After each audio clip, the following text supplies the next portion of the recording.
Hola, bienvenidos a la segunda conferencia de hoy en el marco de la Semana de la Ciencia. La profesora Eva Villaver es miembro del Departamento de Física Teórica y desarrolla su actividad científica en el grupo de astrofísica, y que es realmente un lujo poder discutir con un experto en el tema, de estos temas realmente de la frontera de la astrofísica tan actuales. Y es un placer tener hoy a Eva Villaver, que nos va a hablar del sistema solar. Gracias. Hola, buenas tardes.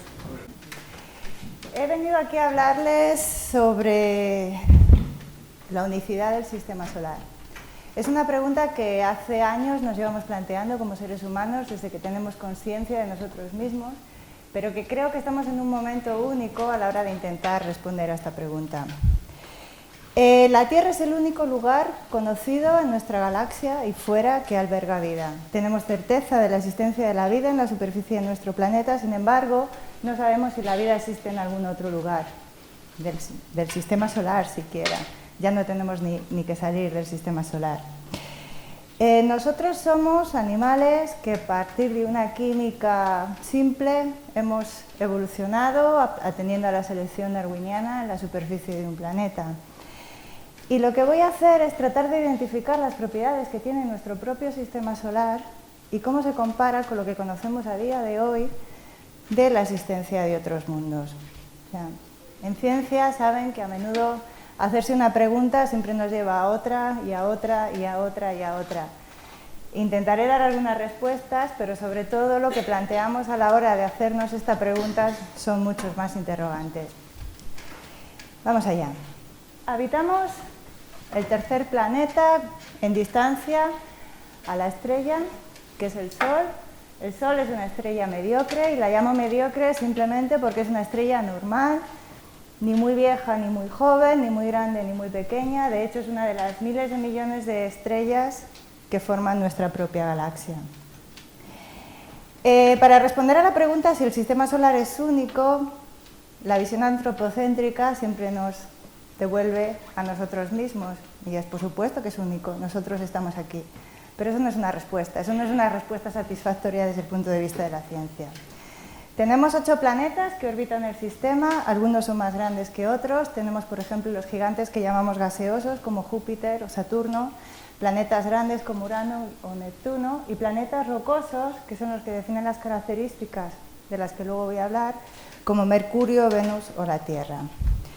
En este planeta sabemos que es especial porque ha evolucionado una química compleja, y sabemos que la evolución de esa química compleja tiene ciertas condiciones.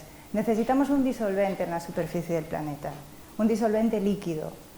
En la Tierra ese disolvente líquido es el agua. ¿Y por qué hay agua líquida en la superficie de nuestro planeta? Porque estamos a la distancia correcta del Sol. Estamos a lo que llamamos los astrónomos una unidad astronómica, simplemente es esta distancia de la Tierra a la superficie del Sol. Por supuesto que este dibujo nada está a escala, ni las distancias, ni los tamaños de los objetos. Pero estamos a una distancia que nos permite tener el nivel de calor en superficie para que exista agua líquida. ¿Cómo hemos llegado hasta la existencia de seres complejos como nosotros en la superficie de un planeta rocoso? Los biólogos, los geólogos y los astrofísicos estamos intentando juntar las piezas del puzzle. Desde el punto de vista de la astrofísica, lo que nos preguntamos es cómo se forman este tipo de planetas, cómo se forman este tipo de estructuras, a partir de qué necesitamos para formarlos, y si el resto de las condiciones del sistema es relevante o no. Medimos la masa, medimos la órbita, las características químicas de la superficie de los planetas. ¿Y cómo lo hacemos? En la mayor parte de los casos lanzando sondas. Esta es una serie de las sondas lanzadas por la Agencia Espacial Europea para medir parámetros en la superficie, a menudo en la superficie o en las atmósferas de los planetas de nuestro propio sistema solar. Tenemos un montón de naves espaciales que han sido lanzadas en los últimos pocos años. Recordad que nuestra civilización tecnológica tiene muy poquita vida. Y hablamos del sistema solar, y el sistema solar es muy pequeño en comparación con lo que vamos a hablar y con lo que viene ahí fuera. Tenemos, por tanto, los parámetros en la superficie de esos planetas o en las atmósferas. ¿Qué más tenemos en el sistema solar? Tenemos cuerpos pequeños. Tampoco esta escala, este gráfico. Los cuerpos pequeños son rocas. Y esas rocas, por ejemplo, aquí, en el cinturón principal de asteroides, es un conjunto de piezas de rocas pequeñas y grandes que están entre la órbita de Marte y de Júpiter. Esos trozos de roca nos dan información acerca de las condiciones iniciales del sistema. Y vamos a ver un poquito más adelante cómo. También tenemos los cinturones troyanos, que llamamos, que simplemente son rocas que se mantienen a distancias orbitales con respecto a los cuerpos más grandes del planeta, que son constantes. A medida que todo se va moviendo, los troyanos tienen órbitas estables en la órbita de Júpiter. Y tenemos rocas, que estos sí son imágenes de este tipo de objetos. Tenemos imágenes profundas obtenidas por telescopios espaciales. ¿Tenemos algo más en el sistema solar? Sí, tenemos más rocas. A medida que salimos hacia afuera, tenemos el cinturón de Kuiper. En el cinturón de Kuiper hay miles de objetos, rocas, de tamaño de 100 kilómetros. O sea, son rocas grandes. Esto no es a escala, obviamente. Son 100 kilómetros, miles de objetos y trillones de objetos con tamaños más pequeños. También estos objetos nos dan información acerca de las condiciones iniciales de formación del sistema. Del cinturón de Kuiper sabemos que parten los objetos que llamamos cometas de periodo corto. Son objetos que tienen órbitas que de algún modo son perturbadas, a veces por Plutón, a veces no, y que van a parar a las proximidades de la estrella. Cuando se acercan a la estrella, como tienen mucho hielo, ese hielo se evapora, forma las colas y tenemos los cometas que hemos visto a menudo en la prensa o a simple vista muchos de nosotros. ¿Esto es todo? No. Tenemos muchos más objetos pequeños todavía. Y de hecho, hago énfasis en los objetos pequeños porque los objetos pequeños son los que nos dan muchísima información. Cuando esos objetos pequeños son perturbados por, en general, perturbaciones gravitatorias, lo que tenemos es que son eyectados en las partes interiores del sistema solar, caen en la superficie de los objetos rocosos, por ejemplo la Luna, por ejemplo la Tierra. Tenemos una noticia hoy en los periódicos que se ha descubierto un nuevo cráter en la superficie de nuestro planeta. No conocíamos de su existencia. ¿De dónde viene ese cráter? De una de estas trayectorias. Objetos pequeños que impactan en la superficie del planeta. No necesariamente de la nube de Oort, probablemente del cinturón de asteroides, porque está mucho más cerca, pero esos objetos, esos cráteres de impacto, realmente nos dan información acerca de las condiciones iniciales del sistema. La nube de Oort es enorme. O sea, estamos hablando que es tiene un tamaño de un cuarto de la distancia de la estrella más cercana, que es Próxima Centauri. Y está poblado por millones, trillones de rocas pequeñas, que son, de nuevo, las condiciones iniciales de formación de nuestro propio sistema. Una cosa que se me ha olvidado comentar en el cinturón de Kuiper es que, no sé si han oído hablar del planeta 9 o el planeta X. Los astrofísicos, hace un par de años, hemos postulado la existencia de un nuevo planeta simplemente por la dinámica que presentan algunos objetos del cinturón de Kuiper. Se mueven de manera extraña y para entender la trayectoria de esos objetos necesitamos que haya algo que perturbe gravitatoriamente el cinturón de Kuiper. Seguimos buscando, todavía no hemos encontrado ese planeta, a falta de una explicación mejor, sigue siendo una de las mejores hipótesis. Hay algo ahí fuera que está haciendo que algunos de los objetos del cinturón de Kuiper se muevan de manera extraña y tengan órbitas que son compatibles con la existencia de un planeta con una órbita muy excéntrica. Otra cosa que se me ha olvidado comentar aquí es que sabemos que Plutón fue descategorizado como planeta. Le quitamos de planeta porque tiene una órbita muy extraña, es un objeto del cinturón de Kuiper con una órbita muy excéntrica y que tiene propiedades que se asemejan mucho a otras de las propiedades de los objetos grandes que encontramos en ese cinturón. Entonces nos encontramos ante la dicotomía de o nombramos a más planetas objetos que pertenecen al cinturón de Kuiper o quitamos a este planeta de la categoría de planeta, porque en realidad hay un montón de objetos del tamaño de Plutón ahí fuera orbitando. Resumiendo, ¿qué tenemos en el sistema solar? En el sistema solar tenemos órbitas circulares, en su mayoría. La órbita que se aleja más de una trayectoria circular es la órbita de Mercurio, el planeta más cercano al Sol. Tenemos que todos los planetas orbitan alrededor de la estrella en el mismo plano. Es la segunda característica. Tenemos gigantes gaseosos más allá de lo que llamamos la línea de hielos. Hablaré en un momento de lo que es la línea de hielos. Pero ya vemos que no tenemos ningún gigante gaseoso en una trayectoria interna, en una trayectoria cercana a la estrella. Los planetas grandes están fuera, los planetas pequeños están dentro. No tenemos ningún planeta rocoso dentro de la órbita de Mercurio. Hay un montón de espacio ahí vacío entre el Sol y el primer planeta. Y no tenemos ningún planeta gigante más allá de 40 veces la distancia entre el Sol y la Tierra. Esas son las características del sistema. Planteando estas características del sistema podemos intentar entender cómo se ha formado. Vamos a ello. ¿Cómo se forma un sistema planetario? La formación de un sistema planetario está íntimamente ligado a la formación de la estrella que orbita, tal y como lo entendemos a día de hoy. Los planetas y las estrellas se forman en el mismo lugar. Se forman en estas estructuras, que son una de las estructuras más bellas que existen para mí, desde mi punto de vista, en el universo.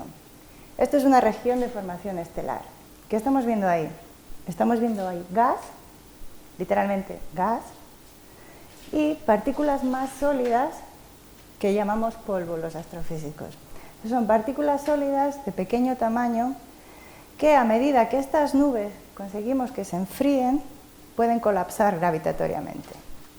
Y no lo hacen de manera monolítica, lo hacen en diferentes secciones de la nube, donde la estructura ha conseguido tener las condiciones de temperatura tan bajas para que se produzca la atracción gravitatoria de las partículas sólidas. Así es como se forman las estrellas.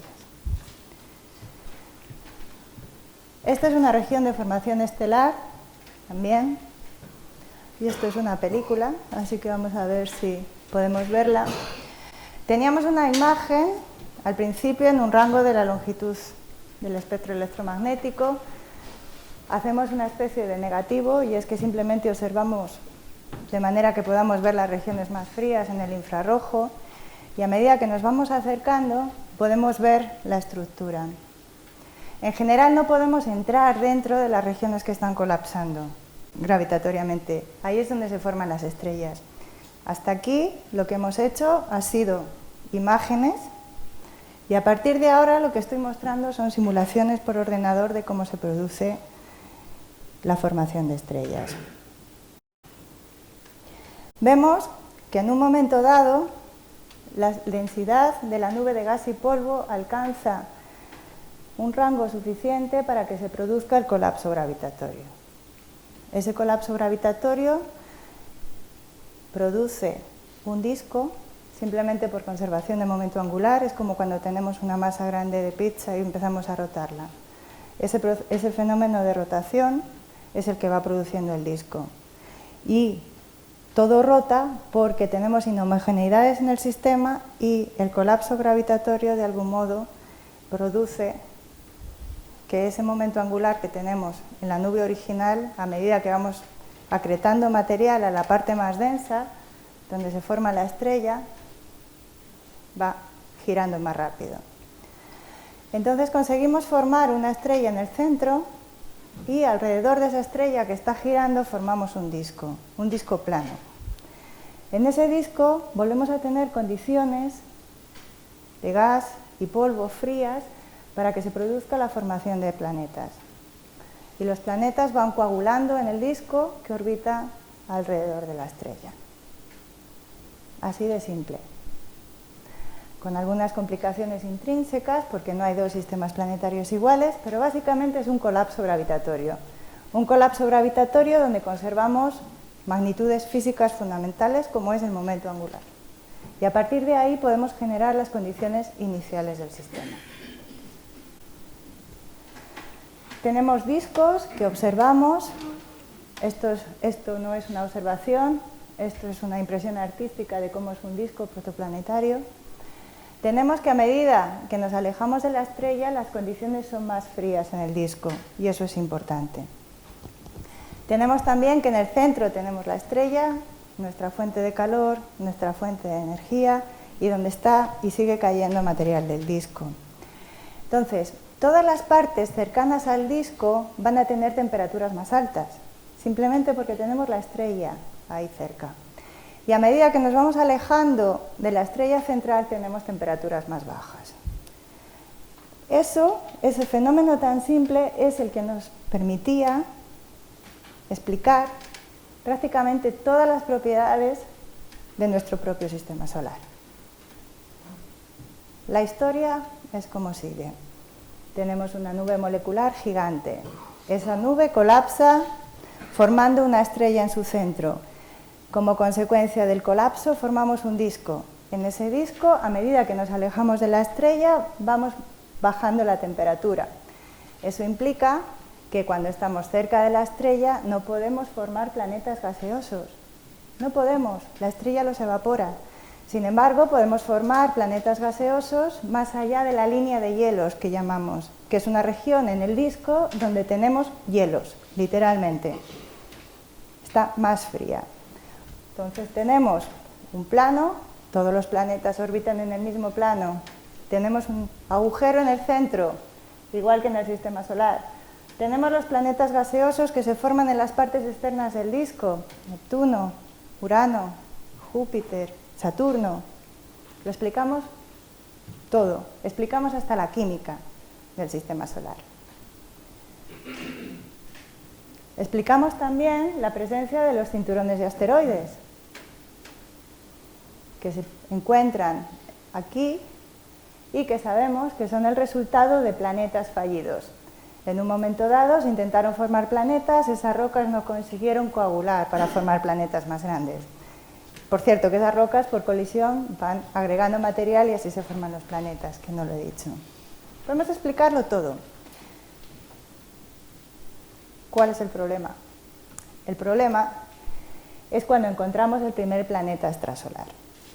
La teoría que teníamos hasta la fecha explicaba perfectamente el único sistema que conocíamos, nuestro propio sistema solar.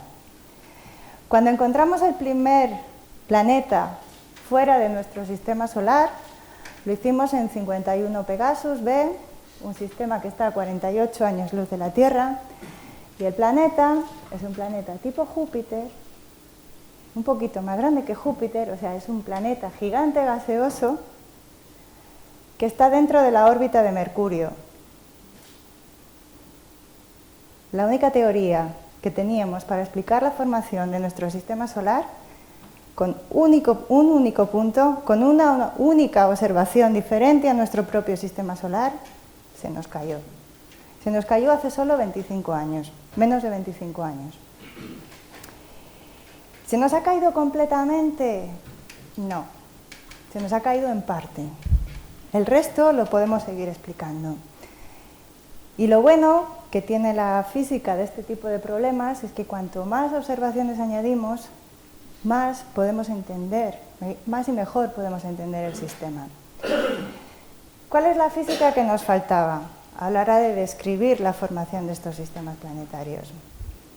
Nos faltaba introducir un fenómeno importante, y es que cuando formamos el planeta, ese planeta interacciona con el disco. Vamos a ver una simulación de un disco protoplanetario. Vemos que los planetas, cuando se forman, abren agujeros en el disco. Esa es una de las características importantes. Un planeta, cuando se forma, abre un agujero en el disco. ¿Por qué? Simplemente porque está agregando material. Va agregando material, por eso se va haciendo más grande. ¿Cuál es el segundo efecto de la interacción entre un planeta y un disco? Que el planeta puede ser arrastrado por el disco hacia las partes internas del sistema. El planeta migra, es capaz de migrar dentro del disco protoplanetario. O sea que tenemos sistemas en los que las condiciones iniciales no definen la situación final del sistema. El planeta, necesitamos un planeta gaseoso, seguimos necesitando que se forme más allá de la línea de hielos. Ahora hay teorías que afirman que se pueden formar in situ, pero todavía no sabemos muy bien. Pero en general lo más aceptado es que se forman más allá de la línea de hielos. O sea, se forman fuera, donde el gas está frío, el gas y el polvo está frío, donde la temperatura de la estrella no ha llegado a calentar. Se forman ahí fuera y por interacción con el disco son capaces de ir migrando. Y migran hacia las partes internas del disco. Así podemos explicar planetas gaseosos cerca de la estrella, como en el caso de 51P. Aquí tenemos un esquema de lo que es un disco protoplanetario. Tenemos la estrella en el centro, que emite un montón de radiación en todo el espectro electromagnético, y tenemos un disco que va bajando de temperatura a medida que nos alejamos. Vemos, por ejemplo, dónde se sitúa la línea de hielos, está aquí. Tenemos material sólido que va coagulando en la parte central del disco, ese material sólido se va agregando, formando los planetas rocosos, que se pueden formar en toda la estructura del disco. Para formar un planeta rocoso no tenemos ningún tipo de problema. El problema son los gigantes gaseosos, que forman primero un planeta como la Tierra y luego van acretando gas en superficie hasta que se inflan hasta conseguir el tamaño de Júpiter, Neptuno o Saturno. Si cuando hemos formado el planeta gaseoso en esta zona todavía tenemos gas en el disco, podemos hacer que este interaccione y migre hacia las partes internas. Ahora bien, la pregunta es, ¿esto ocurre siempre? ¿Cuándo ocurre? ¿Por qué no ha ocurrido en el sistema solar? ¿Es el hecho de que estemos aquí es una consecuencia de que esto no ha ocurrido en el sistema solar? Os dije que empezaba con una pregunta, pero voy a acabar con muchas más. Vamos a ver hacia dónde vamos. Esto es lo que sabemos hasta la fecha. Simplemente es un gráfico del radio del planeta frente al periodo orbital. El periodo orbital es lo que tarda el planeta, lo que dura un año en un planeta, básicamente. Tenemos que por aquí estaría la Tierra en cuanto a periodo orbital, y estos son los radios de los diferentes planetas que tenemos en el sistema solar. Tenemos a la Tierra, Neptuno, a Júpiter, vemos que es mucho más grande que la Tierra. A día de hoy, de ayer, hoy hemos añadido uno más a esta lista, no sé si lo han visto en las noticias, hablaré un poquito después de ello. 3.454 planetas extrasolares confirmados. Cuando he empezado esta charla conocíamos los 9 del sistema solar, 8 si quitamos a Plutón. Digo 9 simplemente porque hace 25 años Plutón todavía estaba en la categoría de planeta. Fijaros que ha avanzado el campo en los últimos menos de 25 años. 3.454 planetas conocidos. Si solo un número, si solo un planeta, el primero, nos hizo modificar la teoría y cómo entendíamos los procesos de evolución y formación y evolución de sistemas planetarios, fijaros la cantidad de ciencia que podemos hacer con 3.500 sistemas. Algunos de ellos son múltiples, otros de ellos son completamente diferentes al sistema solar. Y ahora la pregunta es, ¿cómo encaja todo? O sea, ¿cómo encaja nuestro propio sistema solar, el lugar donde habitamos, nuestra propia casa, dentro de esos números, dentro de esos 3.550 planetas? La diversidad de sistemas que encontramos va mucho más allá de lo que tenemos en el sistema solar. Seguro que han escuchado en las noticias un planeta de diamante, un planeta de agua, el planeta más caliente que se ha encontrado jamás, el planeta con la órbita más excéntrica, el planeta más alejado. Realmente esa diversidad es así. Estamos encontrando esa diversidad tan abrumante de sistemas planetarios. Pero lo que nos importa hoy en esta charla es ver cuán diferentes son los sistemas encontrados a lo que conocemos de nuestro propio sistema. Aquí tenemos a la Tierra, estos son planetas comparados, o sea, en este gráfico mostramos la temperatura en la superficie del planeta porque nos interesa que la superficie de un planeta esté templada, y en la zona vertical, incrementando hacia abajo, es la masa del planeta. La Tierra está aquí. No hay nada como la Tierra entre esos 3.550 planetas que hemos encontrado hasta la fecha.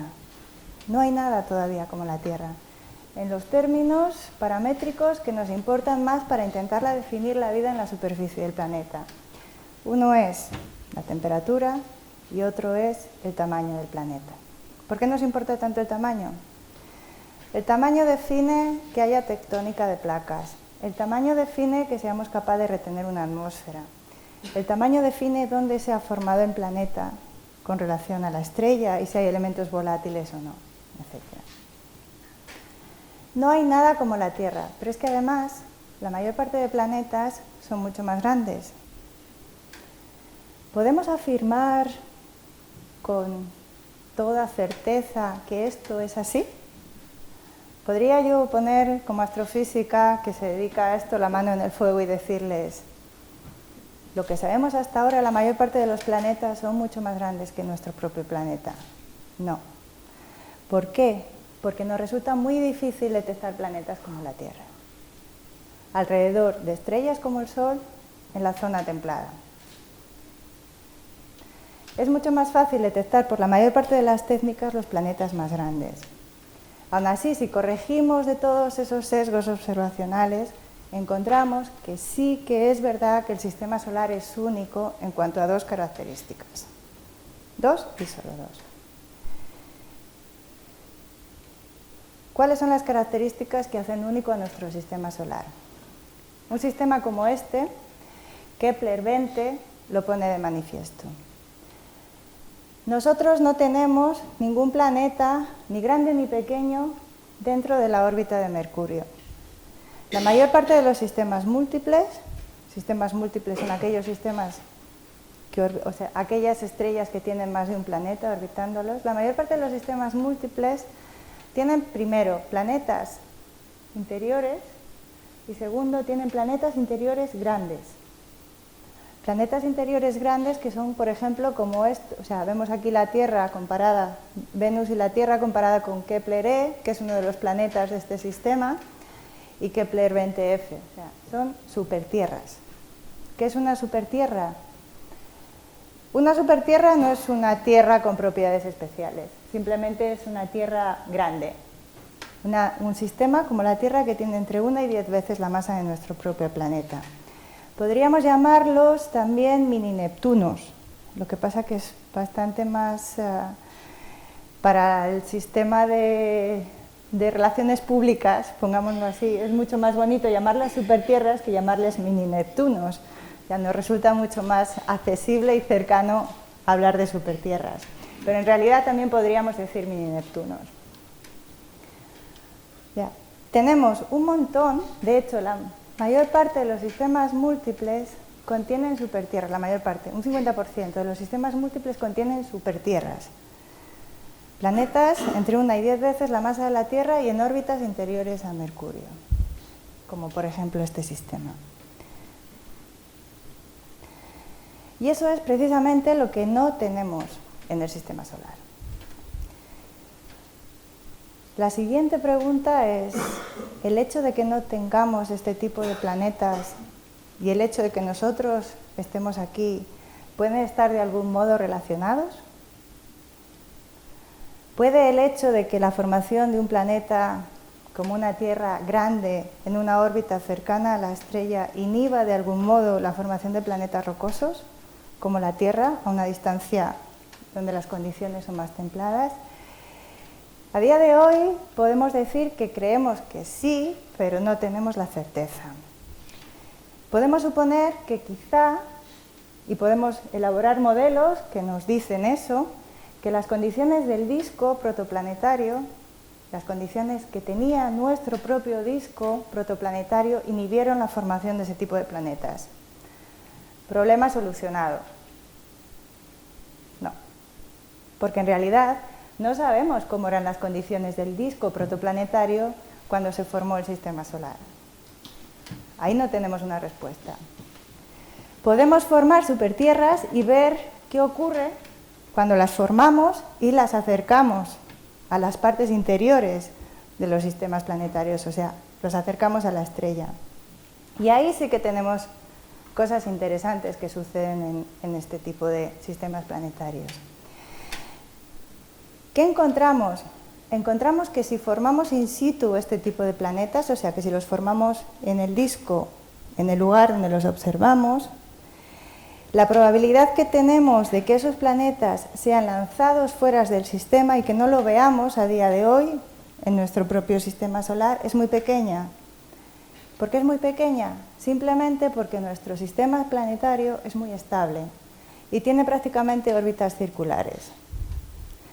Si hubiésemos formado una supertierra en las condiciones iniciales de nuestro propio sistema planetario y lo hubiésemos eyectado, tendríamos alguna evidencia dinámica en el sistema. Tendríamos o bien órbitas más excéntricas o tendríamos planetas que mostrarían alguna evidencia de haber sido de algún modo agitados dinámicamente, porque dejan huella, ese tipo de mecanismos, de fenómenos dejan huella.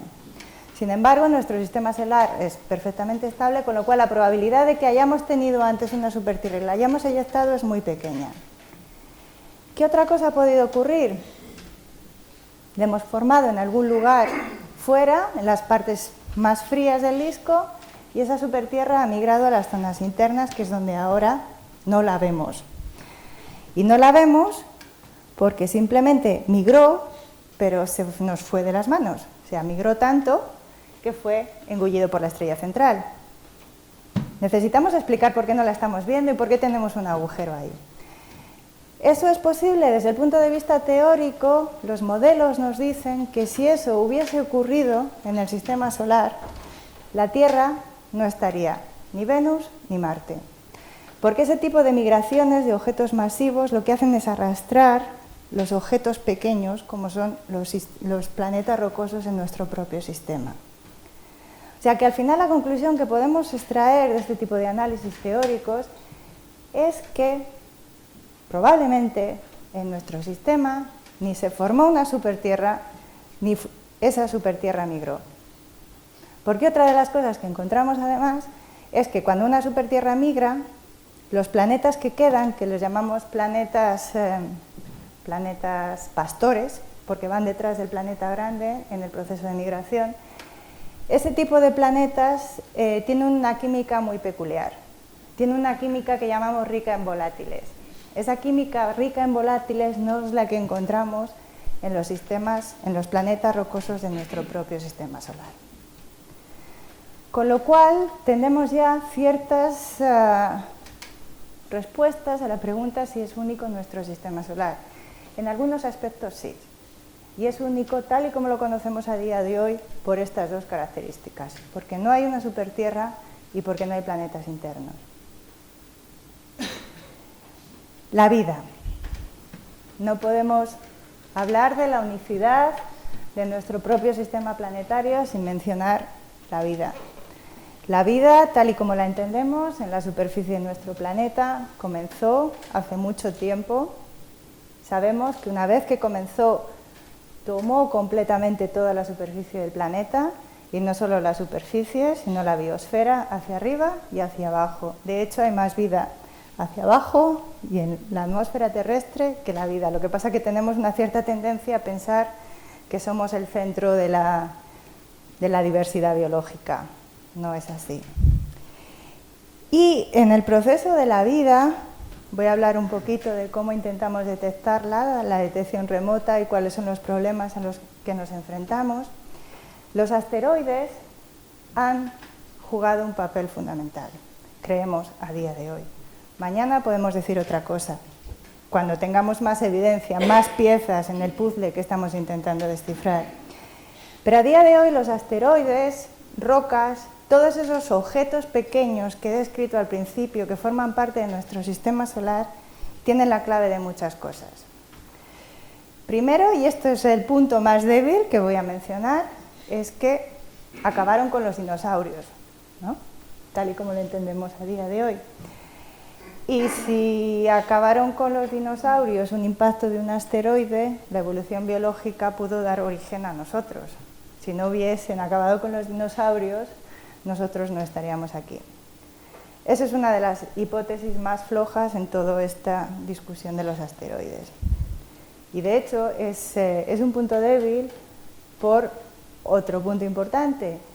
Y es que parece que la evolución biológica, hay biólogos que dicen, que afirman que la evolución biológica darwiniana hubiese evolucionado los dinosaurios a algo muy parecido a nosotros, si nos hubiesen extinguido. Hubiesen sido seres con manos hábiles, ojos delante, cerebros grandes, que es una manera muy sencilla de describirnos a nosotros mismos. Pero he dicho que ese es el punto más débil. ¿Cuáles son los puntos más fuertes en cuanto a la presencia de asteroides a la importancia de los asteroides para la vida? La primera es que los planetas, como la Tierra, se forman en las partes secas del disco. Sin embargo, somos un planeta rico en agua. Cuando lo vemos desde el espacio es la característica más importante que nos define. Planeta cubierto de agua líquida en superficie, y decimos además que el agua es muy importante para la vida. Creemos que los asteroides son los responsables, asteroides que están ahí fuera y que se forman más allá de la línea de hielos y que luego impactan sobre la superficie de nuestro planeta, son los que han traído el agua a la superficie. No tenemos a día de hoy mejores alternativas para explicar el agua en la superficie de la Tierra. También tenemos un efecto importante de los impactos de asteroides y de las lunas, y es que estabilizan los ejes de rotación de los planetas. Cuando tenemos una luna grande, que se ha formado probablemente por impacto de asteroides grandes, de rocas gigantes, tenemos un sistema que está girando no aleatoriamente, sino con el eje de rotación como lo hace el sistema Tierra-Luna, que el eje de rotación varía muy poquito entre estaciones. Si ese eje variase más, fuese completamente aleatorio, porque la Luna no estuviese ahí, lo que tendríamos es un sistema con unas condiciones para vida en superficie mucho más difíciles, porque sería mucho menos estable, y la vida requiere estabilidad en el sistema. También, otra de las hipótesis que hacen que los asteroides sean importantes es que cuando la Tierra se formó era simplemente un sistema derretido, básicamente. Y en un sistema básicamente líquido lo que tenemos es que los elementos más pesados se van al núcleo. Para hablar de diversidad química en superficie necesitamos que elementos químicos pesados estén en el manto terrestre. Y esos elementos han venido directamente del impacto de asteroides. Y también la teoría panspermia, que afirma que los ingredientes de la vida han venido traídos por meteoritos y asteroides. Con lo cual, las partes pequeñas son la clave. Y la clave en nuestro sistema solar, y ahí es donde los únicos objetos de nuestro entorno inmediato donde podemos mandar sondas y tomar mediciones in situ, son sistemas cercanos en nuestro propio sistema solar. Aquí os pongo un ejemplo, Encelado. Encelado es el sexto satélite más grande de Saturno, con unos 500 kilómetros de diámetro. Es aproximadamente la 10ª parte de Titán, que es el mayor satélite, y lo que vemos aquí son eyecciones de agua. Esto lo llamamos los astrofísicos el spa del sistema solar. Tenemos agua caliente que está siendo eyectada por los polos de este satélite, una luna, es una luna pequeña que tiene agua líquida, porque la observamos, y tiene moléculas de carbono complejo. Si tenemos esos ingredientes, simplemente es una cuestión de tiempo, creemos, que este tipo de sistemas desarrollen vida. Otro problema es explicar por qué está tan caliente este sistema, porque en realidad es un objeto muy pequeño. Tiene 500 kilómetros solamente y tiene por dentro océanos de agua líquida que salen por estas partes. ¿Es el único objeto interesante que tenemos en el sistema solar a la hora de buscar vida? No. Titán. Titán es fascinante desde la química compleja también, no porque tenga agua, sino porque tiene nubes de amoníaco y metano. Tiene disolventes, o sea, es una luna que está a temperaturas más bajas, pero aquí tiene otro tipo de disolvente que no es el agua, sino que es el metano. Literalmente llueve etanol y metano en la superficie de este satélite. Es la única luna que conocemos que tiene una atmósfera densa, con lo cual, presencia de atmósfera, química compleja, objeto fascinante desde todos los puntos de vista de la astrobiología. También tenemos a Europa. No voy a mencionar todos los sitios que tenemos en nuestra vecindad, en nuestro propio sistema, que son fascinantes desde el punto de vista de la química compleja. Solo 3, Titán, Europa y Encelado. Sabemos que bajo la superficie de Europa, que es una de las lunas más grandes de Júpiter, existe agua líquida. Hay un océano de agua bajo la superficie de este planeta. ¿Cómo tenemos agua en estas regiones externas de nuestro propio sistema solar? Es natural. Tenemos la línea de hielos. Estos objetos no están cerca de la estrella. ¿Cómo se calientan para que haya agua líquida? Por fuerzas de marea. Pero si vamos a intentar descifrar el fenómeno de la vida en la superficie de nuestro planeta, no nos podemos quedar aquí. No nos podemos quedar en nuestro propio sistema solar. Es cierto que es el único entorno donde a día de hoy y en los próximos años creemos que podemos tomar mediciones in situ. Pero si pensamos que la vida en nuestro propio sistema solar es un efecto que ocurrió una vez, nos da igual pensar que ocurrió en la Tierra, en Titán, en Europa, en Encelado, forma parte del sistema, es un sistema planetario. Si queremos explicar o entender vida más allá de nuestro propio sistema solar, necesitamos ir fuera, necesitamos explorar más allá. ¿Y hasta dónde hemos llegado en ese tipo de exploración? Pues hemos llegado al descubrimiento de esos 3.500 planetas que he mencionado antes. Pero en contexto, ¿eso qué representa? ¿Hasta dónde hemos ido? Este circulito lo he pintado yo a ojo, es bastante más pequeño. Estos son en torno a 300 años luz de la posición de nuestro sistema solar en la galaxia. Es un círculo muy pequeño. Hemos explorado muy poquito, más allá de nuestro propio sistema solar. Si lo tenemos en cuenta, si lo ponemos en el contexto de nuestra propia galaxia. ¿Y por qué hemos explorado tan poquito? Pues porque con los instrumentos que tenemos, que son telescopios maravillosos en los observatorios de Calar Alto, de La Palma, de Hawái, de Chile, en el espacio, son observatorios maravillosos, pero con limitaciones técnicas. Nosotros, los astrónomos, como yo digo, somos hijos de la luz que trabajamos de noche. Vamos a la caza del fotón, captamos luz, intentamos captar el mayor número de fotones posibles. Y a medida que nos vayamos alejando de nuestro sistema solar, esa información se pierde. Para detectar un planeta necesitamos hacer unas mediciones muy precisas que necesitamos descomponer la luz en muchas longitudes de onda y eso nos hace perder fotones. O sea que solo tenemos acceso a una región muy cercana de nuestro propio sistema solar. Y ahí hemos encontrado que existen algunos planetas que no son como la Tierra.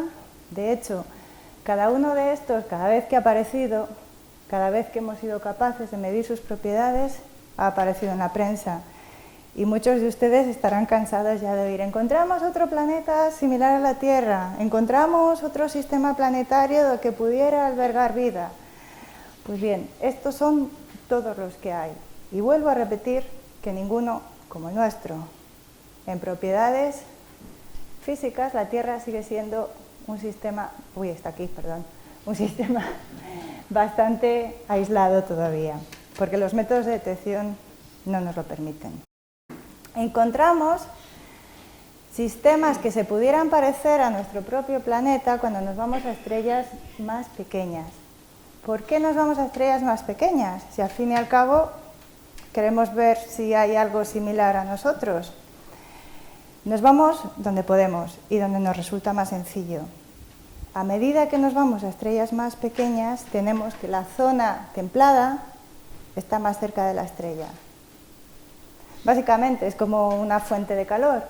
Si tenemos una fuente de calor muy grande, la temperatura cae más lejos. Si cogemos una fuente de calor cada vez más pequeña, para encontrar esa zona templada donde puede haber agua líquida nos tenemos que ir más cerca de la estrella. Por eso las zonas de habitabilidad que definimos están más cerca de la estrella a medida que disminuimos el tamaño de esta. Con lo cual tenemos que no solo intentamos detectar planetas como nuestro propio sistema solar alrededor de estrellas como el Sol, sino que nos vamos a otro tipo de estrellas también. Y esto es una imagen directa de 4 planetas gigantes, 1, 2, 3 y 4, que orbitan este sistema. Es uno de los logros científicos, desde mi punto de vista, más interesantes que han ocurrido en los últimos años. Estamos viendo planetas que orbitan alrededor de una estrella. Estos puntos de luz son los planetas, los vemos directamente.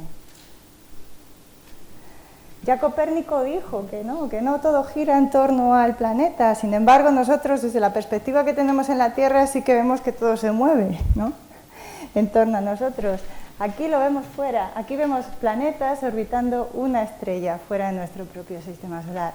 Son planetas grandes, la estrella tiene que estar ocultada en el centro porque, colocamos coronógrafos porque emite tanta cantidad de luz que si no, simplemente deslumbraría todos estos planetas.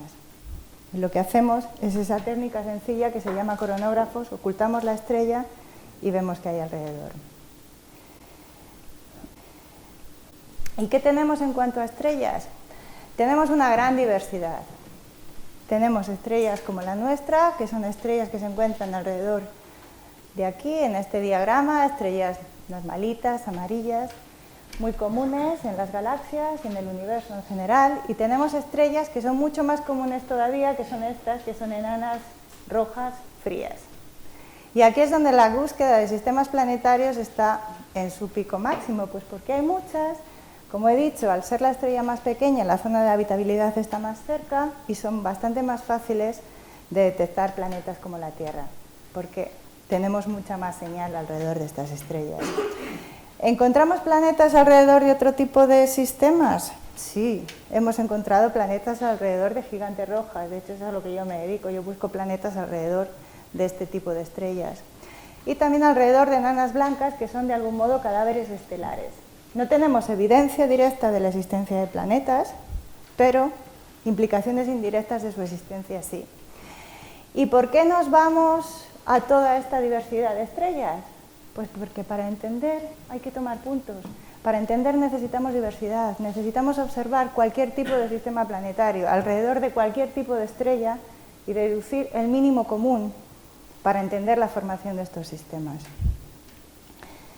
Aquí tenemos una estrella enana roja en comparación con nuestro Sol y voy a hablar de ellas porque las últimas detecciones, las más fascinantes desde el punto de vista de detección remota de vida, son las que nos llevan a este tipo de estrellas.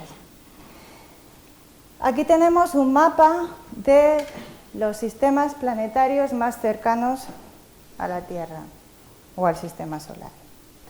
¿Por qué nos interesan los más cercanos? Porque necesitamos luz. Necesitamos mucha luz y para detectar un planeta que no tiene luz directa sino que refleja la luz de su propia estrella y descomponerla necesitamos irnos cerca para poder hacer detección remota. A día de hoy solo sabemos las propiedades del sistema y poco más. Este es nuestro propio sistema solar, aquí tenemos el más cercano, la estrella más cercana que es Próxima Centauri, Tau Ceti, Captain, vemos unos cuantos sistemas aquí dentro. Las propiedades de la estrella, al ser la estrella más pequeña, tenemos la zona de habitabilidad más cerca. Próxima Centauri es el más fascinante de todos porque es el que está más próximo a nosotros, solo a 4 años luz. La luz solo tardaría 4 años en llegar a este sistema. Tenemos el planeta Próxima B que está en la órbita, que orbita en la zona de habitabilidad de la estrella. Habita en esa región templada, orbita en esa región templada en torno a la estrella. Por tanto, Todas las técnicas de detección, todas las hipótesis acerca de la posibilidad de detección de atmósferas, por ejemplo, en este planeta, en Próxima B, se han disparado. Incluso probablemente han oído hablar de proyectos que intentan mandar sondas, una pequeña vela solar que intentaría llegar a la superficie del planeta para fotografiarla, simplemente porque es el que está más cerca. ¿Tenemos más sistemas de este tipo fascinantes? Sí, cerca, con sistemas planetarios múltiples con planetas rocosos. Este es el sistema TRAPPIST-1, que también estuvo en la prensa un montón, hace año y medio aproximadamente. ¿Y por qué estuvo en la prensa? Pues porque tiene 7 planetas rocosos, o sea, planetas como la Tierra, Marte o Venus, en la zona de habitabilidad que está muy cerca de la superficie de la estrella. Porque de nuevo esta es una estrella enana roja, una estrella fría, una estrella pequeña, con zona de habitabilidad muy cercana a la estrella. ¿Qué problema tienen ese tipo de estrellas? Yo las comparo con los perros pequeñitos y los perros grandes. Los perros grandes no ladran, no muerden prácticamente a nadie. Los perros pequeños son bastante más agresivos, son muy activos, se mueven mucho. Lo mismo ocurre con este tipo de estrellas. Son estrellas muy activas, con campos magnéticos muy brutales y con eyecciones. El otro problema es que al estar el planeta tan cerca de la estrella, está ligado por fuerzas de marea. ¿Qué significa eso? Que tenemos, imaginaros que la Tierra estuviese en este tipo de sistemas. Tendríamos el Sol a las 12 de la mañana siempre ahí arriba, sin moverse, jamás. En esta parte de la Tierra, en Australia, estarían congelados siempre. Eso es que un sistema tenga ligado por fuerzas de marea su órbita con su velocidad de rotación. Y eso ocurre en estos planetas. Las posibilidades de habitabilidad, si no hay circulación atmosférica en la superficie, pueden verse gravemente, seriamente dañadas. La presencia de una zona templada también. Pero es que además tenemos estos fenómenos, las eyecciones de masa coronal, que sabemos que ocurren. Esta es una imagen real de nuestro propio Sol. Sabemos que de vez en cuando eyecta partículas a alta velocidad que impactan la superficie de nuestro planeta, generando esas fantásticas y maravillosas auroras boreales que vemos si estamos cerca de los polos. Sin embargo, la Tierra tiene un campo magnético. Eso es lo que nos protege de que la atmósfera se pierda por este tipo de eyecciones. Si estos planetas están cerca de estas estrellas que son tremendamente activas y si no tienen campo magnético, probablemente la atmósfera sea erosionada continuamente por este tipo de eyecciones. Por eso habrán oído a veces hablar de que hay gente que cuestiona la posibilidad de habitabilidad en este tipo de planetas alrededor de este tipo de estrellas pequeñas. Básicamente es por eso. Pues están muy cerca de la estrella, siempre dan la misma cara a la estrella, con lo cual tiene que haber circulación atmosférica y además tenemos las eyecciones de masa coronal de la estrella que probablemente dañen seriamente la atmósfera del planeta. Y ahora vamos a las noticias de hoy. Algunos nos enteramos ayer. Tenemos nuevo planeta descubierto. Además, este es interesante porque de nuevo está cerca. Este es el Sol. Aquí tenemos la nube de Oort. Estos son 2 años luz. El planeta más cercano que conocemos es el que se encuentra en esta estrella, Proxima Centauri, que forma parte de un sistema triple con Alpha Centauri A y B. Y aquí tenemos esta estrella que se llama la estrella de Barnard, que de nuevo es una estrella pequeña, una estrella roja, donde un equipo liderado por científicos españoles acaba de descubrir ayer un nuevo planeta. Es importante porque está cerca de nuevo y si queremos capturar luz de este tipo de planeta necesitamos esa proximidad. Estas son las medidas para que tengan una idea de qué tipo de medidas hacen falta para poder afirmar con la rotundidad y con la profesionalidad que lo ha hecho el equipo liderado por Ignasi Rivas de Barcelona, que ahí hay un planeta. Han realizado medidas durante muchos años con diferentes telescopios, algunos de ellos en territorio español, como los que se encuentran en el observatorio del Roque de los Muchachos, HARPS North, pero también con un instrumento que ha construido directamente un equipo español que se llama Cármenes y que está en el observatorio de Calar Alto. Y aquí, en estas nubes de puntos, vemos que hay una señal que se mantiene constante independientemente de que se cambie el observatorio o no. ¿Cuál es la conclusión de este trabajo? Que hacen falta más medidas, obviamente, pero el planeta parece que es bastante sólido. Y para terminar, el objetivo fundamental y por lo que necesitamos que los planetas estén cerca es que queremos medir biomarcadores. Esos biomarcadores se miden en las atmósferas planetarias cuando la luz de la estrella atraviesa la atmósfera del planeta cuando éste orbita la estrella. Tenemos aquí que no medimos, aquí restamos la luz del planeta de la estrella y podemos tener información acerca del planeta de dos maneras diferentes. Pero necesitamos que en una tenue atmósfera atraviese la luz y tomar esa medición. Para hacer ese tipo de medidas, que a día de hoy, repito, no son posibles porque no hemos desarrollado la tecnología que nos permita detectar biomarcadores en atmósferas de planetas como la Tierra o gigantes gaseosos, necesitaríamos tener evidencia de varios trazadores que nos den idea. Por ejemplo, esta es la atmósfera del planeta Tierra, si la viésemos desde fuera. Necesitaríamos trazadores químicos, por ejemplo, de CO2, de agua, de oxígeno 3, que nos indiquen que hay una biosfera que ha alterado el equilibrio químico de esa atmósfera planetaria.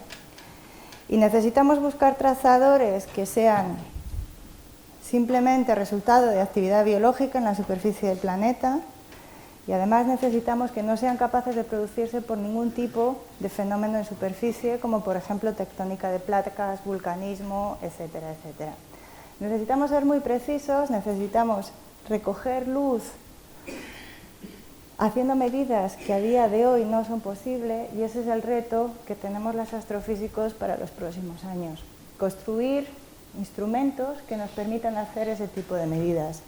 Por ejemplo, ocultadores de la luz estelar, como este es una propuesta de telescopio que taparía con una especie de flor la luz de la estrella para poder acceder a la luz que emite el planeta, o interferometría en el espacio, tipo propuestas que se hicieron hace unos años pero que técnicamente son inviables todavía, como Darwin, Terrestrial Planet Finder o SIM. Son propuestas, todavía no hay ninguna agencia espacial que esté intentando construirlas. Y al fin y al cabo lo que intentamos es intentar describir cómo la complejidad biológica puede dar lugar a trazadores químicos en la atmósfera de un planeta. La pregunta que nos hacemos es muy sencilla y la respuesta creo que independientemente de lo que encontremos en los próximos años va a ser satisfactoria. ¿Somos uno entre muchos o una excepción aislada? A día de hoy no lo sabemos. Lo que sí sabemos es que hacernos la pregunta, independientemente de cuál sea la respuesta, ya es de por sí todo un reto y realmente satisfactorio. Así que, gracias.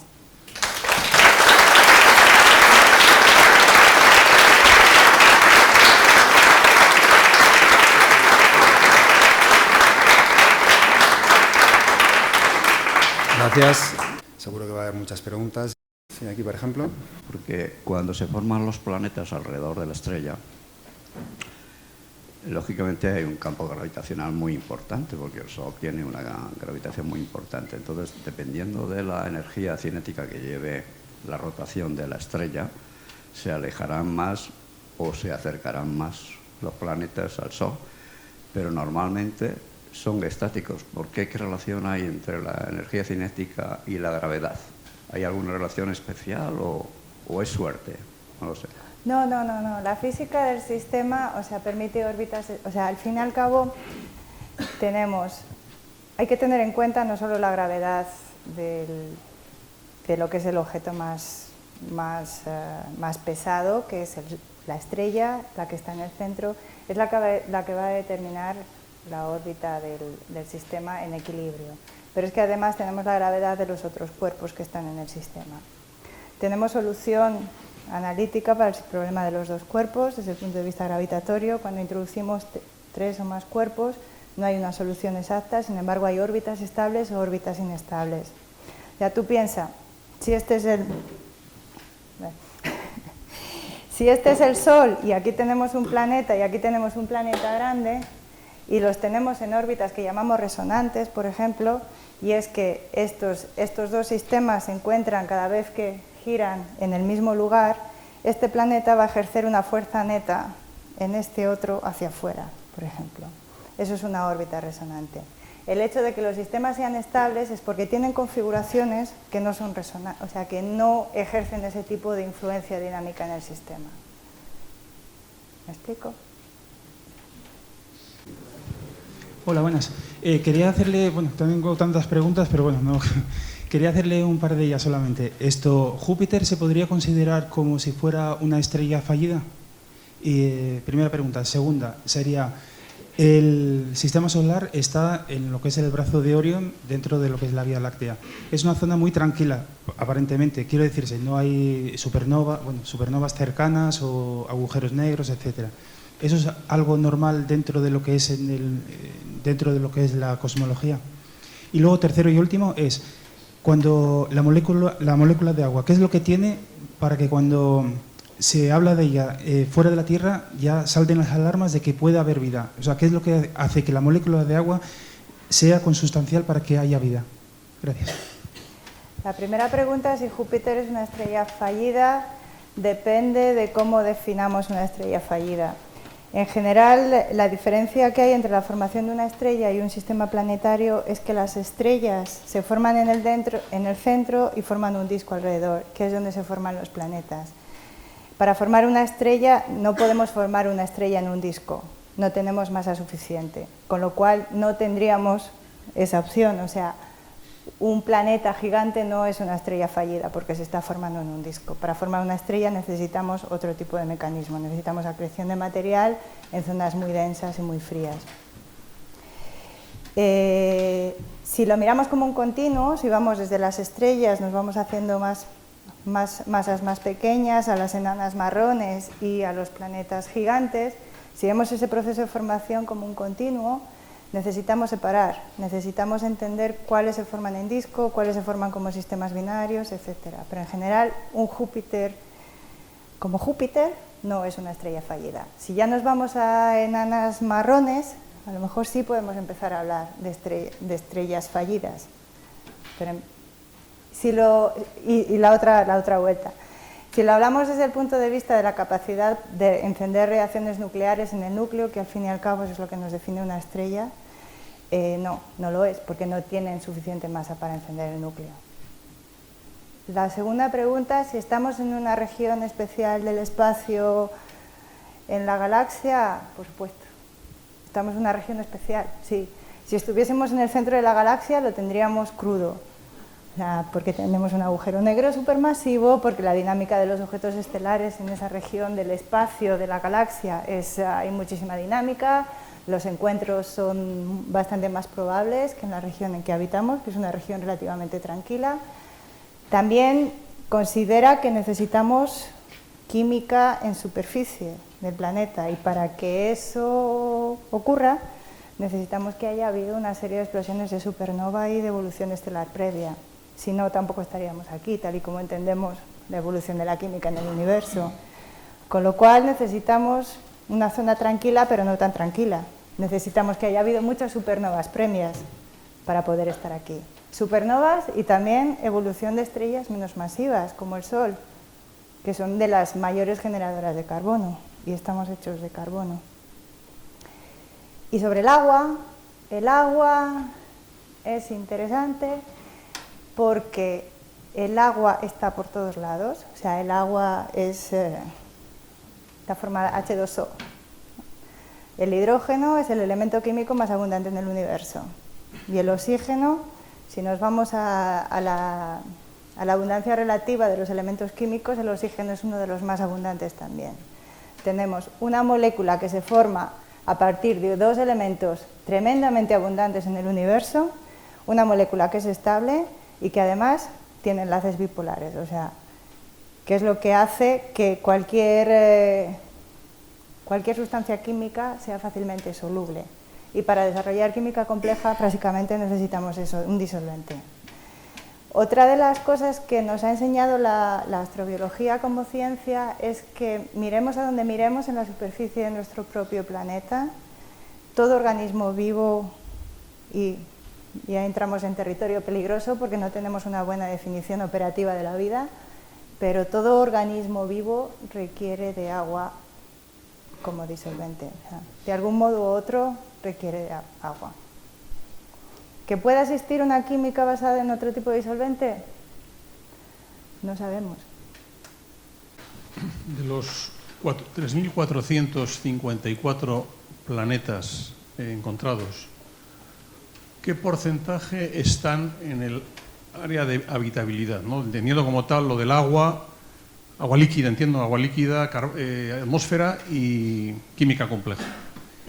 Y una segunda pregunta es, ¿sabemos del sistema solar cuánto representan Sol más planetas con respecto a la masa total, con los cinturón de asteroides, la nube de Oort y el cinturón de Kuiper? O sea, ¿cuánto representa en masa lo que finalmente se ha constituido como planeta o estrella con respecto al total de la masa del sistema solar?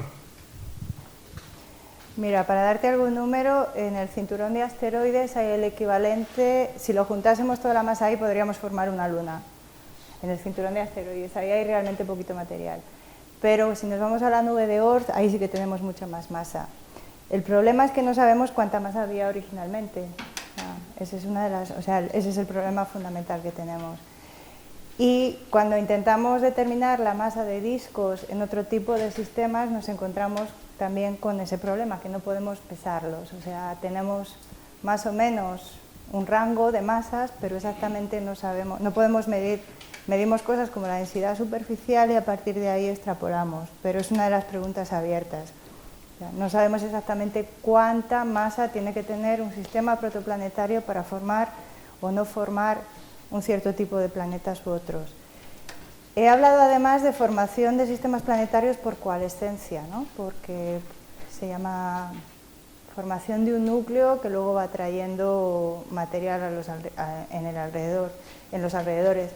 Tenemos otro mecanismo de formación alternativo que es por inestabilidades gravitacionales en el disco. Ahí parece ser que hace falta más densidad de masa en ese tipo de estructuras para que se genere la inestabilidad, pero en ese caso solo formamos planetas grandes, no formamos los planetas pequeños per se. ¿Cuál de los dos mecanismos es el que opera? No tienen por qué ser exclusivos, quizá hay discos en los que opera uno de manera más eficiente y discos que tienen un cierto contenido de metales en los que opera el otro más eficientemente. ¿En qué caso nos encontramos cuando estamos hablando del sistema solar? Tampoco lo sabemos.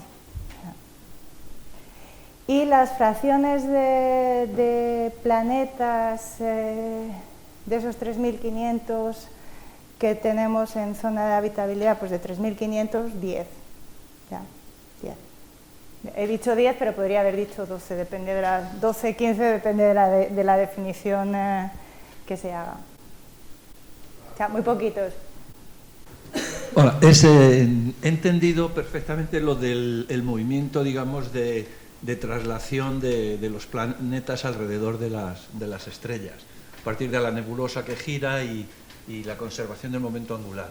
Yo la duda que tengo es el movimiento de rotación de los planetas, por ejemplo, el movimiento de rotación de la Tierra, ¿de qué proviene? ¿Cómo se genera? ¿Dónde está el momento angular original de eso? Y relacionado con esto es el por qué la Luna no tiene ese movimiento de rotación respecto de un observador en la Tierra. Respecto de un observador que esté muy lejos, diríamos que la Luna gira, el movimiento de rotación coincide con el de... ¿no? Entonces, la pregunta es esa, acerca del movimiento de rotación. Vale, siempre que haces que un objeto colapse, vas a hacer que el momento angular que está, o sea, que esa rotación que está, es el típico problema del patinador. El patinador con los brazos abiertos frente al patinador con los brazos cerrados. Lo que hacemos cuando hacemos un colapso gravitatorio es tener el patinador con los brazos abiertos. Cuando colapsamos y hacemos el objeto gravitatoriamente agrupado, lo que tenemos es el patinador con los brazos cerrados. Está girando más rápido. Eso explica tanto el momento de spin de los planetas como el momento de rotación de la estrella o de la nube original. En cuanto al sistema Tierra-Luna, lo que tenemos es un sistema afectado por fuerzas de marea. La Tierra está girando con un cierto movimiento orbital, gira en torno a su eje, y la Luna gira con un periodo que está sincronizado. Está sincronizado por fuerzas de marea. Si el movimiento de rotación de la Tierra fuese más lento, lo que haríamos es cambiar la órbita de la Luna, que se estaría moviendo más hacia adentro. Es que me cuesta explicar esto así rápido y sin una pizarra. Pero lo que tienes es que un cuerpo gravitatorio orbitando un sistema que está girando atrae las partes móviles, genera una especie de bulbo, de joroba. O sea, tenemos una especie de joroba en el planeta. Entonces, si el movimiento de orbital de este objeto es más rápido que el movimiento de giro de este otro, lo que vas a hacer es llevar esa joroba por detrás. Y esta joroba atrae, de algún modo, el objeto que está girando y lo estás frenando. Estás cambiando la órbita por fuerzas de marea. Eso es lo que ocurre en el sistema Tierra-Luna. Gracias por la charla, me ha encantado. Una pregunta, te has comentado que te dedicas a buscar sobre todo planetas en gigantes rojas. ¿Qué tiene de especial esas estrellas y por qué no en las similares al Sol? Busco planetas alrededor de ese tipo de estrellas por dos razones. Una es que es el final evolutivo de nuestro propio sistema solar. Entonces, desde un punto de vista teórico, me interesa saber qué le ocurrirá a nuestro sistema planetario estable, tan bonito y con todas las características que he descrito, cuando cambiamos la condición del centro. Cuando hacemos que la estrella central evolucione simplemente porque agota el hidrógeno. Eso es lo que abordo desde el punto de vista teórico. Pero desde el punto de vista observacional, lo importante es intentar entender cómo afecta la masa de la estrella a la formación de sistemas planetarios. Y va un poco con la pregunta de la masa del disco que me hacían por ahí atrás. Sabemos que de algún modo la masa del disco está relacionada con la masa de la estrella. A masas más grandes de la estrella, más masas del disco. ¿Eso qué significa en cuanto a la diversidad de los sistemas planetarios que se forman? Se forman planetas más grandes, se forman planetas más masivos, se forman planetas más rocosos. Si intentamos estudiarlo con estrellas como el Sol, no podemos dar respuesta a esa pregunta, porque las estrellas más grandes que el Sol, cuando son como el Sol, o sea que para decirlo desde el punto de vista astrofísico, están quemando hidrógeno, están en secuencia principal, rotan muy rápido. Y al rotar muy rápido, las líneas con las que observamos, con las que detectamos los planetas se ensanchan, con lo cual no podemos hacer esa medida. No podemos detectar planetas, en resumen, alrededor de estrellas más masivas que el Sol, cuando la estrella está en su etapa estable, quemando hidrógeno. Sin embargo, cuando la estrella sale de esa secuencia principal, cuando agota el hidrógeno, la estrella empieza a rotar más despacio. Y de nuevo podemos utilizar las técnicas que utilizamos para detectar planetas alrededor de estrellas como el Sol. Entonces vemos qué tipo de planetas se forman alrededor de estrellas más masivas, por ejemplo. Sí, muchas gracias. Yo la duda que tengo es ¿por qué se sigue hablando tanto de la zona de habitabilidad cuando realmente Encélado o Europa no deberían estar en la zona de habitabilidad? O incluso Júpiter, un gigante gaseoso, no debería ser, pero no tenemos ninguna forma de saber que, aunque por ejemplo en Júpiter, en la superficie más externa, no haya condiciones de vida, o en el núcleo, pero puede haber una capa intermedia en la que las condiciones sí se den, o de hecho en Encélado, Europa, se pueden dar. Y sin embargo restringimos mucho más lo que cuando hablamos de otras estrellas, de cuál es su zona de habitabilidad. A lo mejor si habláramos desde fuera del sistema solar, pensaríamos que muchos de esos sitios no tienen posibilidades y no estarían dentro de la zona de habitabilidad. El hecho de que trabajemos con definiciones operativas no significa que excluyamos cualquier otro tipo de opción. O sea, trabajamos con zona de habitabilidad porque nos resulta más sencillo, pero no quiere decir que excluyamos la posibilidad de que la vida puede existir en cualquier otro tipo de sistema. Por ejemplo, hablas de Júpiter, las lunas de Júpiter, de Saturno, realmente, o sea, tienen temperaturas más templadas simplemente por fuerzas de marea. El problema es que necesitaríamos ser capaces de detectar lunas alrededor de planetas gigantes. A día de hoy todavía no podemos detectar. Intentamos buscar lunas, pero todavía hace unos meses se detectó la primera posiblemente exoluna alrededor de un planeta fuera del sistema solar, pero es una posibilidad de detección de todos los 3.500 objetos que tenemos. Hablamos en general de condiciones de habitabilidad extendidas. Cuando encontramos un planeta interesante, analizamos todo tipo de parámetros para ver qué hay, qué tendría que ocurrir, qué posibilidades hay.